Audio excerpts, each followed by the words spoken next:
Bonjour et bienvenue sur Mosaïque, la chaîne en quête du sens de l'actualité. Shana Tova à toutes et à tous. Israël est entré dans la période des convocations d'automne au moment où se tenait à New York la 80e session de l'Assemblée générale des Nations unies.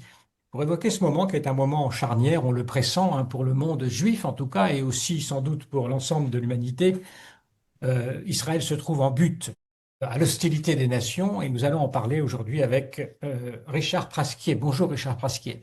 Bonjour Antoine Mercier. Vous avez passé une grande partie de votre vie à la tête d'organisations communautaires qui avaient un lien fort avec Israël, notamment Yad Vashem France, le CRIF ou encore le Keren Hayesod. Et vous restez aujourd'hui un observateur très attentif donc de cette actualité. Vous en rendez compte d'ailleurs dans une chronique que vous délivrez chaque semaine sur Radio J. Alors on va faire avec vous en ce début d'année un petit tour d'horizon des grandes questions qui nous occupent par le biais peut-être d'un petit glossaire qui va rassembler les mots marquants de notre actualité. Le premier mot que je voudrais saisir depuis vendredi, finalement, c'est ce mot de solitude, solitude d'Israël. C'est un mot qui m'est venu à l'esprit en voyant ces images donc de l'ONU, de l'Assemblée générale, où l'ensemble des délégués, la plupart des délégués sortaient de la salle au moment où Benjamin Netanyahou allait prendre la parole. Le Premier ministre qui avait d'ailleurs fait aussi installer des haut-parleurs à Gaza dans l'espoir d'être entendu aussi par les otages. La voix d'Israël, donc, qui a du mal à se faire entendre et à percer le mur de la réprobation générale. Qu'est-ce que vous inspire cette situation, Richard Prasquier? Qu'est-ce que vous retenez aussi de ce discours de Netanyahou? Bien sûr, l'image était absolument frappante, terrible, de voir toutes ces délégations quitter la salle de l'ONU. On dit que 77, je crois, délégations sont parties, entre autres, parmi les délégations européennes, il y avait bien entendu celles des pays qui ont adopté un comportement véritablement antisémite, dont les gouvernements ont adopté un comportement véritablement antisémite, qui sont l'Espagne, l'Irlande, la Slovénie. Et oui, la solitude d'Israël, c'est un thème que nous connaissons malheureusement fort bien et qui parcourt toute l'histoire. Et on ne pouvait pas ne pas penser au passé en regardant Netanyahou à la tribune de l'ONU. C'est, je me suis dit, ce thème, cette solitude d'Israël, elle préexiste à notre histoire moderne. C'est Tacite l'historien, le célèbre historien romain, qui le premier a expliqué que les Juifs qui ne vénéraient pas les dieux comme toutes les autres nations du monde, qui avaient leurs règles très bizarres, leur comportement alimentaire très particulier, qui étaient finalement séparés de toutes les nations du monde, et cette notion de séparation, de solitude, elle a ensuite pesé sur toute l'histoire juive, comme vous le savez, et je ne pouvais pas ne pas penser, en regardant Netanyahou devant cette salle à demi vide, à la situation des Juifs avant la guerre, en 1938. 38, il y a l'Anschluss, les Juifs d'Allemagne et d'Autriche sont en grand danger. On décide de rassembler une conférence à Évian au mois de juillet, de façon à voir quels sont les pays qui peuvent recueillir des Juifs. Ben, il n'y en a aucun. Sur les 32 pays qui viennent, il y a la République dominicaine qui veut bien, contre paiement en argent, en recueillir quelques-uns. En dehors de ça, personne, personne, personne. Quelques mois plus tard, c'est la nuit de cristal. Ensuite, c'est la terrible excursion du Saint-Louis qui devra retourner de là où il est parti et dont la majorité des voyageurs vont périr dans les chambres à gaz. Et voilà, c'est la solitude d'Israël. Mais c'était une solitude qui a parcouru son histoire parce que tout simplement Israël, les Juifs, étaient faibles. Ils n'avaient aucun pays à se référer. Et c'était ça une des raisons de la haine que l'on éprouvait à leur égard. Et c'est là la différence avec aujourd'hui. Et c'est cette différence que Netanyahou, dans son discours, a volontairement et très fortement mise en exergue. Il y a aujourd'hui un pays. Il y a un pays qui est Israël. Il y a un pays où les Juifs peuvent aller euh, peuvent aller pour des raisons qui peuvent être aussi des raisons de persécution chez eux. Et c'est un pays où on n'accepte pas qu'il soit puissant. Et finalement, Israël est devenu le Juif des nations. Et cette évolution extraordinaire, le juif errant, sans patrie, et vomi par tous parce qu'il était sans patrie, aujourd'hui est vomi parce qu'il se lie à un pays particulier qui est son pays d'origine, qui est le pays d'Israël. Contraste absolument incroyable, très fort, mais qui marque aujourd'hui la réalité du monde. Le deuxième mot, Richard Prasquier, que j'ai retenu dans notre actualité après cette semaine new-yorkaise, c'est bien sûr celui de reconnaissance, hein. Vous écrivez dans votre dernière chronique que la reconnaissance d'un État de Palestine alors que le Hamas n'est pas encore vaincu, suggère que le massacre du 7 octobre a été une bonne idée. Un tel message est insupportable pour l'immense majorité des Juifs, comme l'a rappelé Netanyahou d'ailleurs dans son discours également. Le président Macron lui explique que pourtant que cette reconnaissance est un moyen d'en finir avec le Hamas, de le marginaliser complètement. Est-ce que vous pensez que la France, la diplomatie française et Macron lui-même pensent vraiment ce qu'il dit quand il dit cela? Alors, je ne suis pas dans la tête du président Macron, mais je ne peux pas m'empêcher, lorsque je l'entends parler, de penser à l'expression anglaise wishful thinking. Euh, Parce que dire qu'aujourd'hui, finalement, comme il l'a dit dans son discours, le Hamas est vaincu militairement.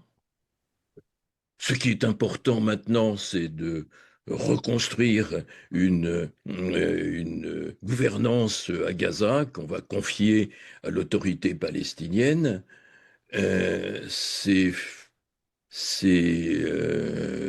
s'asseoir sur deux réalités. La première est que oui, le Hamas est très affaibli, mais il n'est pas très affaibli spontanément. S'il est très affaibli, c'est que Israël continue de mener une guerre très difficile, parce que notamment il y a cette guerre euh, sous la terre, dans les tunnels, et puis il y a la présence des otages, et faire, comme l'a fait le président Macron, faire croire que finalement cet affaiblissement du Hamas est quelque chose sur lequel il n'y a pas à discuter, qui s'est fait sans trop de difficultés apparemment, c'est tout de même négliger tout ce qui s'est passé pendant ces 2 années de guerre. Deuxièmement, la croyance que la gouvernance du Hamas laissée à l'autorité palestinienne, aidée par les troupes françaises peut-être, ou bien par une force militaire et civile de l'ONU. Et on ne peut pas ne pas penser de nouveau à l'UNRWA ou à une force équivalente à celle de l'UNIFIL au Liban, dont on a vu qu'elle était totalement aveugle aux manœuvres du Hezbollah. Penser que cette façon-là permettra de donner à Gaza non seulement un développement économique, mais en plus de ça, une évolution totalement pacifique, tout simplement parce que Mahmoud Abbas, qui a reçu le texte apparemment du Quai d'Orsay, a promis qu'il aurait une gouvernance très démocratique, respectueuse des droits de chacun, que la corruption et l'incurie est un terme qu'a utilisé d'ailleurs le président Macron dans son discours, que l'incurie de l'autorité palestinienne, c'était des choses du passé.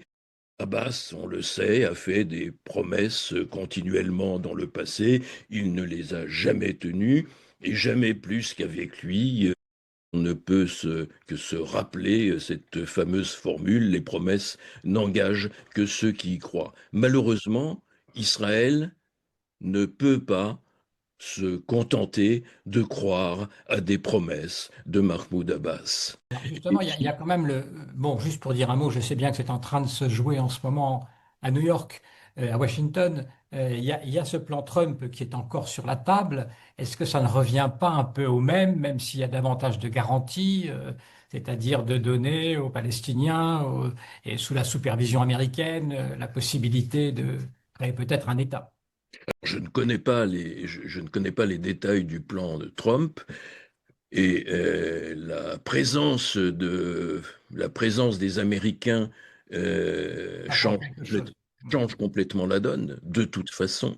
Euh, Ce qui est hallucinant dans le discours du président Macron, c'est justement cette fixation sur une autorité palestinienne qui a montré sans aucune discussion qu'elle n'était pas fiable. Et je vous rappelle que c'est à peu près les mêmes types de livres qui sont distribués dans l'autorité palestinienne, dans les territoires de l'autorité palestinienne et dans les territoires sous contrôle du Hamas. Bien entendu, Mahmoud Abbas a dit qu'il allait veiller à changer cela. La présence des Américains, peut-être la présence des Israéliens, je ne connais pas les détails du plan de Trump, changerait effectivement la donne. Et puis là, c'est au gouvernement israélien de prendre ses décisions. Nous en reparlerons. Troisième mot qui se projette, sur notre actualité comme une sorte de soleil noir, c'est celui de génocide. Vous dites que les accusations de génocide portées contre Israël donnent souvent envie de ne pas répondre tant qu'elles suintent une haine anti-israélienne irrépressible. Et pourtant, il y a certains juifs même qui en sont tourmentés, puisqu'on peut citer des organisations comme B'Tselem ou l'écrivain David Grossman récemment, qui accusent Israël effectivement de génocide. Quelles que soient les critiques, dites-vous, sur tel ou tel aspect de la politique israélienne, il est indécent d'alimenter une telle curée mensongère qui fait dire sans honte à certains que Gaza, c'est Auschwitz. Il y a une partie de votre famille qui a péri dans la Shoah. Comment est-ce que vous ressentez aujourd'hui cette équivalence qui est faite entre Auschwitz et Gaza? Insupportable. C'est rigoureusement insupportable.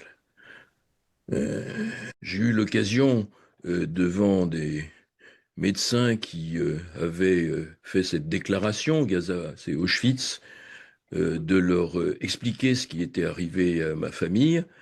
Leur réponse a été oui, on s'excuse de vous avoir blessé, mais on ne va pas changer la formulation de ce que l'on a écrit, Gaza c'est Auschwitz. Alors, en ce qui concerne le génocide, si l'on s'en tient à disons, à l'aspect juridique du terme, il faut quand même rappeler que la Cour internationale de justice, contrairement à ce que l'on dit, n'a absolument pas porté de décision, de choix, n'a absolument pas porté le moindre crédit à l'accusation de génocide. Elle a dit qu'Israël devait prendre des précautions pour éviter qu'il y ait des circonstances qui puissent faire penser qu'il y a un génocide. Elle n'a absolument pas dit qu'il y avait un génocide. Alors la formulation qui a été utilisée, qui est une formulation très compliquée, formulation juridique très compliquée, qui expliquait que l'Afrique du Sud avait des raisons légitimes de demander à la Cour internationale de justice de statuer. Ça a été traduit dans l'ensemble du monde comme une acceptation du fait qu'Israël avait véritablement commis un génocide. La présidente de cette époque de la Cour internationale de justice a elle-même dit que ça n'était pas du tout cela que la Cour internationale de justice entendait. Sauf que ces nuances très compliquées, avec ce langage juridique très compliqué, évidemment, ça ne passe pas. Ce n'est pas ce que veulent entendre aussi peut-être un certain nombre Et de ce juifs. n'est pas évidemment ce que veulent entendre ceux qui veulent entendre que Israël commet un génocide. Le deuxième point qu'il faut rappeler, parce qu'il est énorme, énorme, c'est que pour qu'il y ait un génocide, suivant la définition internationale que tout le monde accepte, il faut qu'il y ait une volonté de génocide. Qu'est-ce que c'est que cette volonté de génocide? Sur quels arguments est-ce que l'on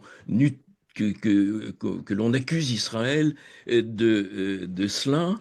C'est sur une ou deux paroles qui ont été prises, et notamment celle du ministre de la Défense de l'époque, Yoav Gallant, qui avait dit devant ses officiers du Front Sud, qui avaient dit ce qui s'est passé là, ce 7 octobre, c'est quelque chose qui n'est pas le fait d'être humain.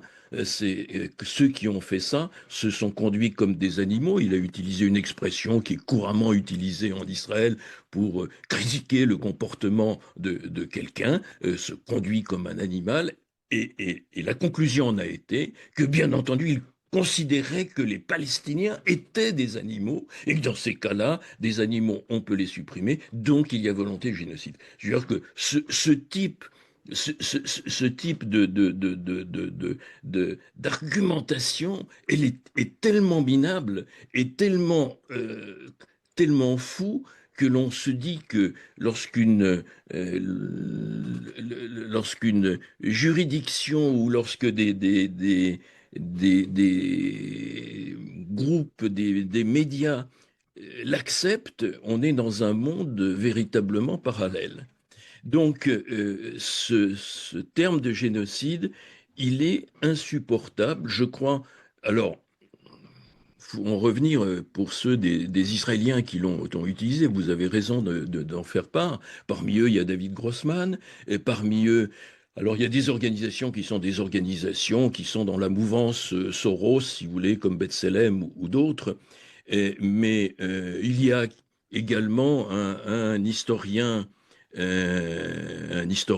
militaire connu, qui est un Israélien, mais qui travaille depuis très longtemps aux États-Unis, qui est Omer Bartov.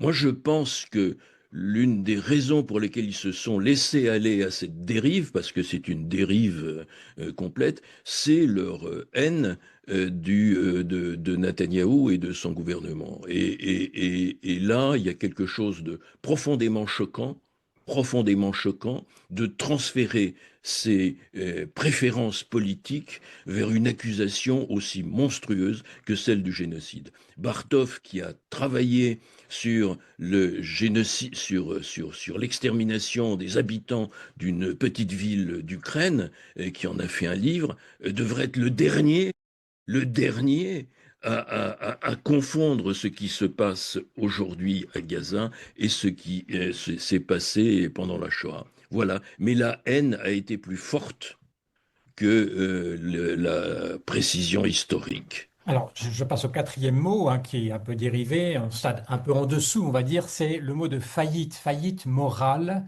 d'Israël à propos de Gaza, expression reprise par un certain nombre d'intellectuels juifs français, comme Delphine Orwiller, au sujet de laquelle d'ailleurs vous écrivez.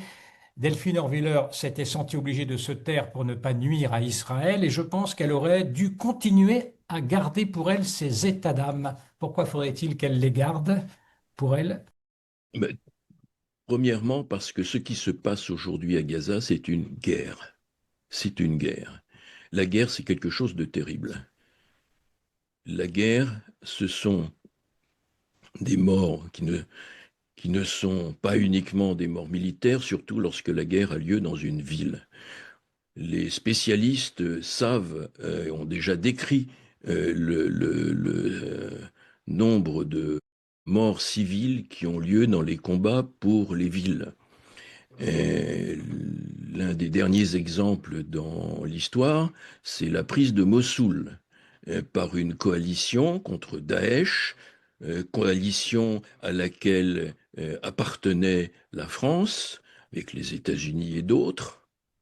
La prise de Mossoul, c'est-à-dire en gros 120 000 hommes qui entouraient Mossoul pour des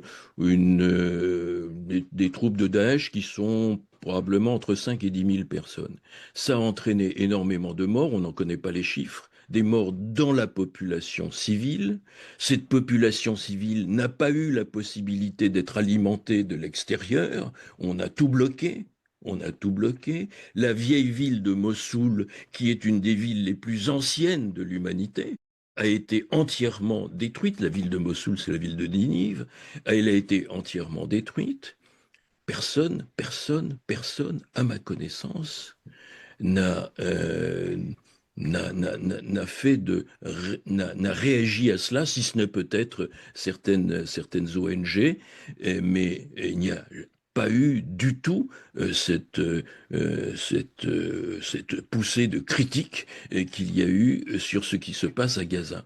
La guerre à Gaza est particulièrement compliquée, mais il n'y a pas d'exemple, à ma connaissance non plus, que celui qui encercle la ville euh, prévienne là où les bombes vont tomber, de façon à laisser à ceux qui habitent la possibilité de quitter les bâtiments, avec donc l'effet de surprise est évidemment bien amoindri.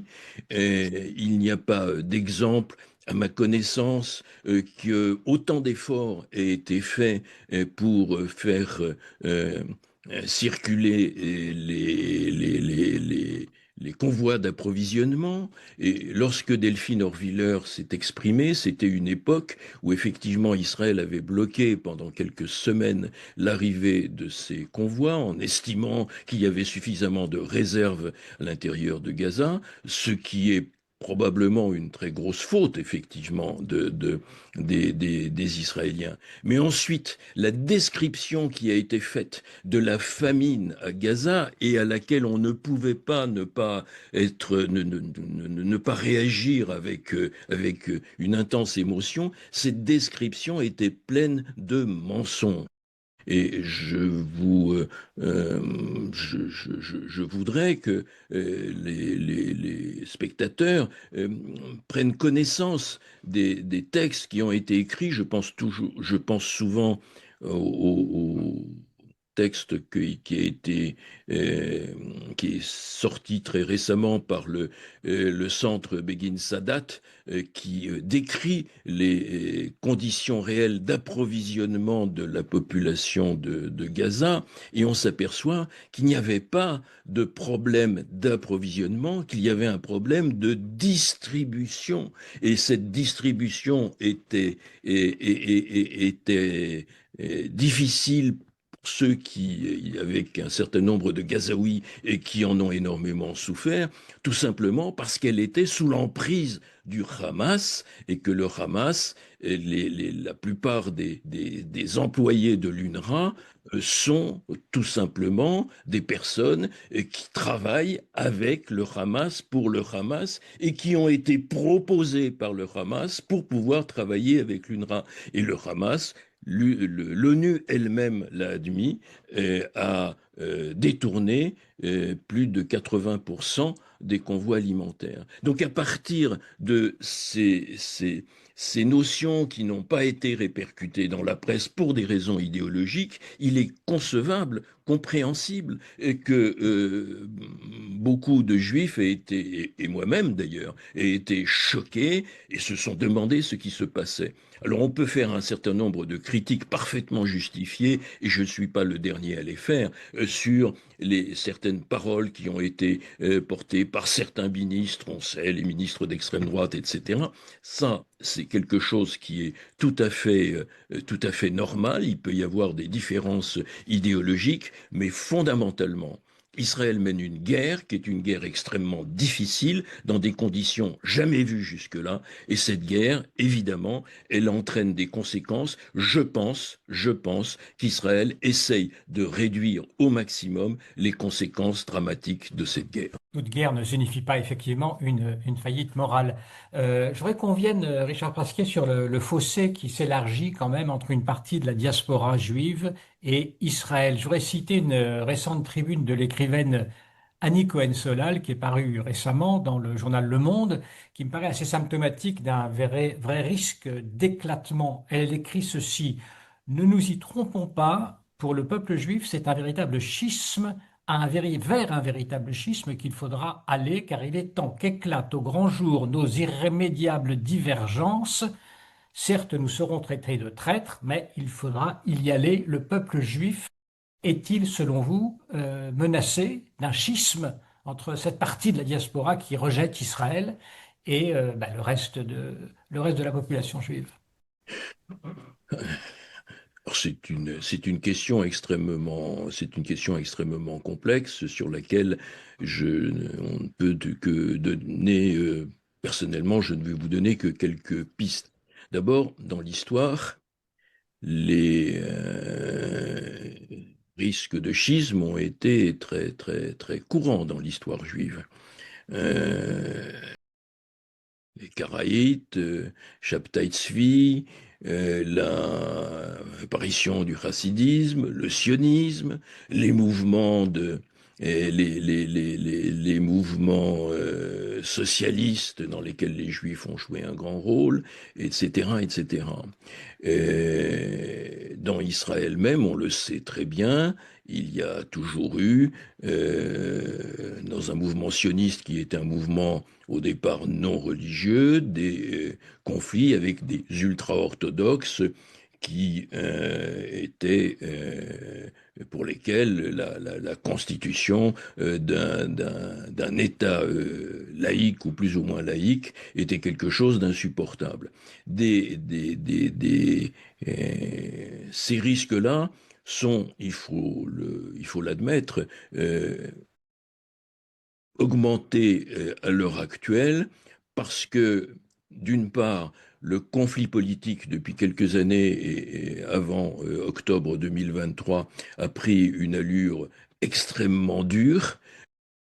Les manifestations qu'il y avait avant euh, et que l'ère du temps, si je puis dire, avec l'apparition des réseaux sociaux, fait que de toute façon, toutes les divergences politiques prennent un aspect extrêmement rugueux. Ensuite, il y a l'augmentation de la population ultra-orthodoxe et pour des raisons purement démographiques et le fait que cette population ultra-orthodoxe dans son ensemble refuse de prendre les mêmes responsabilités, essentiellement le service militaire, qui incombe aux jeunes Israéliens et que ça crée des tensions extrêmement importantes. Et puis, bien entendu, il y a la situation politique avec les partisans d'un Israël dans lequel la terre joue le rôle fondamental, disons les disciple de Tzvi Yehuda Kook, le créateur du gouche Emonim après la guerre de 1967, et d'autre part cette tendance du judaïsme, y compris du judaïsme sioniste, d'aller vers l'universalisme, c'est-à-dire vers des valeurs juives à valeur humanitaire générale, dont pour moi l'exemple est le rabbin Heschel, celui qui marchait avec Martin Luther King et dont la marche était sa façon de prier. Heschel était un partisan de l'État d'Israël, mais un partisan avant tout de ce que l'on appelait le tikkun olam, c'est-à-dire le, euh, la détermination essentiellement universaliste du judaïsme.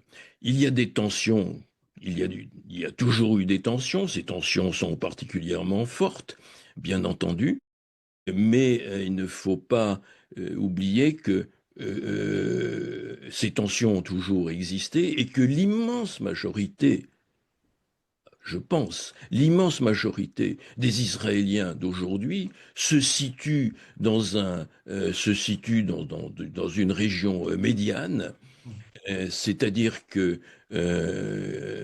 ils sont parfaitement ils sont parfaitement désireux et parfaitement attachés à la partie universaliste du message juif, mais ils sont également, pour beaucoup d'entre eux, perdu une grande partie de la naïveté qu'ils avaient en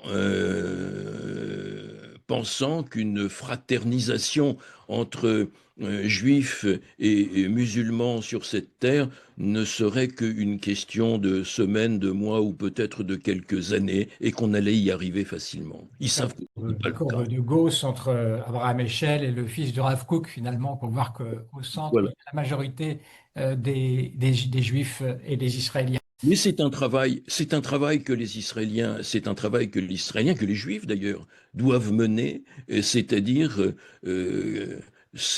de se tenir, de se tenir à l'écart des extrêmes et d'admettre qu'il puisse y avoir une parole un peu différente de la sienne. C'est une hygiène, je pense, une hygiène mentale qui est de toute façon nécessaire. J'ajouterai une dernière chose, c'est que ce schisme, comme vous dites, il me paraît plus inquiétant, en dehors même d'Israël, où évidemment les Israéliens le gèrent, il me paraît plus inquiétant aux États-Unis que par exemple en France. Je suis frappé par le fait qu'une partie de la jeunesse juive américaine ait accepté de façon extrêmement naïve et sans critique la position pro opprimé en affectant à cette notion de oppression la figure du Palestinien. On en a vu un exemple tout récemment aux Emmy Awards où la jeune juive, dont j'ai oublié le nom, Annie Einhorn, je crois, qui a reçu Emmy Awards, qui a reçu une des Emmy Awards, s'est sentie obligée de faire un discours violemment anti-israélien et là-dessus, je dois dire que je suis choqué parce que cette façon de dire les autres ne sont pas bien, mais regardez comme moi je suis bien, comme moi je suis, je pense à l'humanité et je ne suis pas renfermé sur mon quant à soi et sur. Et dans l'une de vos chroniques aussi du discours de Zoran Mandani, là, qui a remporté l'investiture démocrate pour les municipales de New York et qui semble convenir aux mouvements juifs antisionistes qui sont devenus très présents sur la scène américaine, comme The Jewish Voice for Peace, par exemple. C'est aussi un signe. Oui, alors Jewish Voice for Peace, ce sont véritablement, eux, des antisionistes. Ils ils ont été financés apparemment par Monsieur Soros. Ils sont très importants sur la scène universitaire américaine. Et heureusement, leur équivalent en France est extrêmement réduit. Mais leur position repose sur cette acceptation naïve que forcément toute personne qui est en difficulté est une personne qui est dans la vérité. Voilà, ces jonctions dont on a beaucoup parlé entre wokisme et une forme d'islamisme aussi qui fait comprendre comment ces deux mouvements se conjoignent. Je voudrais qu'on termine, Richard Pasquier, avec deux mots, d'abord sur lesquels on peut passer rapidement peut-être, mais malgré tout il faut les évoquer. Le mot fin d'abord, comme la fin des Juifs de France. C'est le titre d'un livre de Dov Maimon et de Didier Long dont on a parlé sur cette chaîne. Je crois que l'un de vos enfants vient de faire son alia. Vous avez 12 petits-enfants en Israël. Est-ce qu'il n'y a plus d'avenir pour les Juifs en France, Richard Prasquier? C'est très difficile de, c'est très difficile de faire des plans sur l'avenir. Vous connaissez la formule. Oui, parmi mes enfants, trois ont décidé que peu à peu, à des moments très, très différents d'ailleurs, il y a 20 ans, il y a 10 ans, et puis il y a quelques semaines, ont décidé de faire leur vie en Israël.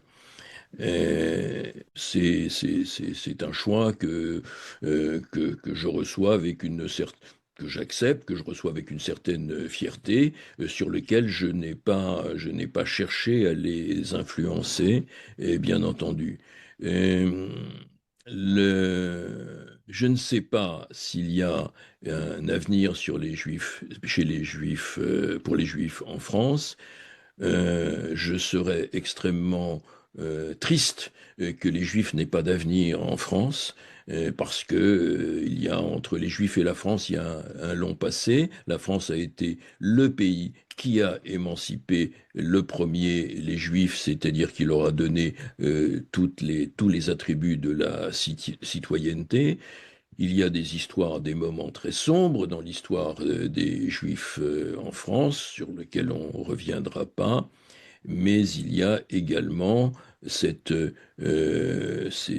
valeurs qui sont partagées entre le judaïsme et la société française telle qu'elle s'exprime dans les droits de l'homme, et ce serait un crève-cœur Bon, que de devoir y renoncer. on vous retrouve là Cela, en tant que président du CRIF, ancien président du CRIF, Richard Prasquier. Aujourd'hui, la situation a changé par rapport à votre période, si je puis dire, oui, la situation les années 2000. c'est beaucoup dégradé par rapport à ma période, mais on en voyait déjà les prémices. On en voyait déjà les prémices. Je dois dire que il faut reconnaître que l'aveuglement, parce qu'il faut parler de cela, l'aveuglement d'une grande partie du personnel, non seulement du personnel politique, mais du personnel universitaire, sur la montée en puissance de l'islamisme en France, a été tout à fait stupéfiant. Lorsque Georges Bensoussan et ses collègues ont écrit leur livre sur les territoires perdus de la République, on sait que ce livre a été mis à l'écart le plus vite possible, et qu'on a essayé d'en ignorer les conclusions, alors que ces conclusions elles-mêmes étaient reprises 1 ou 2 ans plus tard par un rapport d'un inspecteur général de l'éducation nationale, Monsieur Aubin.